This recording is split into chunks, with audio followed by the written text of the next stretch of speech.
بڑی توجہ سے سننا، اور یہاں جتنے کھڑے الحمدللہ میں سب کو پہچانتا ہوں، ہم سب حسینی ہے کہ نہیں ہے؟ ہاتھ اٹھا کے کون ہے؟ الحمدللہ ہم سب حسینی ہیں، اللہ کا فضل ہے۔ ان کی امام حسین کی والدہ کی شان میں گستاخی کی، ایسے بات ہے جب گستاخی ہوگی تو عاشق تو برداشت نہیں کریں گے، اس کو کچہری کے حوالے کر دیا، کورٹ کے حوالے کر دیا، کورٹ نے سزائے موت دے دی، اس کو سولی چڑھا دیا، پھانسی چڑھا دیا گیا۔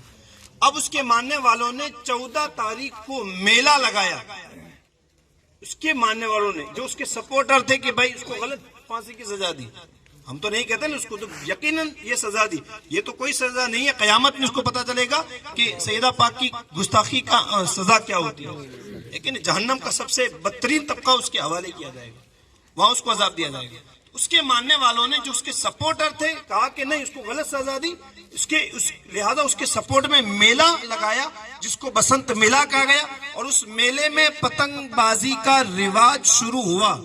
یہ سن رہے ہیں نا آپ لوگ؟ پتنگ بازی کی اصلیت بتا رہا ہوں کہاں سے شروع ہوئی، وہاں سے پتنگ شروع ہوا، اور وہ پتنگ ہوا میں اڑتا ہوا آپ کی چھت تک آ گیا، آپ کے ہاتھوں تک اس کی ڈوری آ گئی۔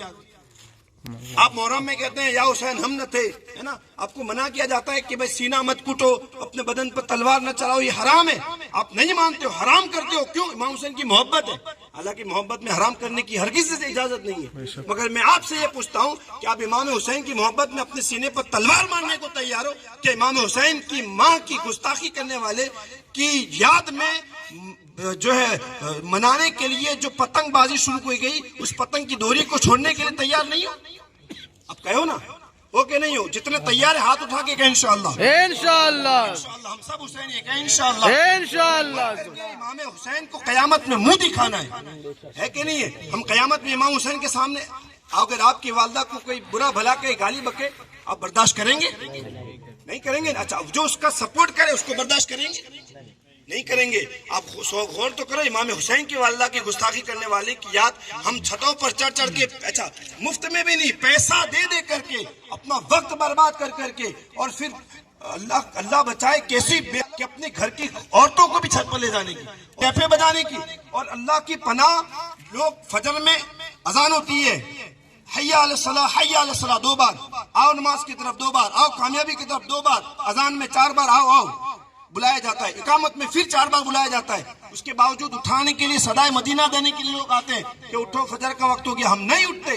اور شرم کی بات یہ ہے کہ اترائن کے دن لوگ اذان سے پہلے چھتوں پر ٹھنڈی میں چڑھ جاتے ہیں ٹیپ بجاتے ہیں۔ اللہ میں اکبر۔ کہتا ہوں قیامت میں امام حسین کو کیا منہ دکھاؤ گے، اور رسول اللہ کو کیا منہ دکھاؤ گے کہ میرے نبی نے فرمایا جس نے فاطمہ کو اذیت دی اس نے مجھے اذیت دی، اس نے مجھے تکلیف پہنچائی، اور جو نبی کو تکلیف پہنچائے وہ یقیناً جہنمی ہے، بے ایمان ہے تو یقیناً جہنمی ہے۔ لہٰذا میں آپ کی بارگاہ میں، یہ علماء کرام اسی لیے آئے ہیں کہ ان خرافات سے آپ کو بچائیں، اور ان گستاخی والے دنوں کو آپ ہرگز نہ منائیں، ہے نا۔ آپ ہاتھ اٹھا کے کہ انشاءاللہ کون کون نہیں چکائے گا پتہ نہیں، انشاءاللہ، ہے نا۔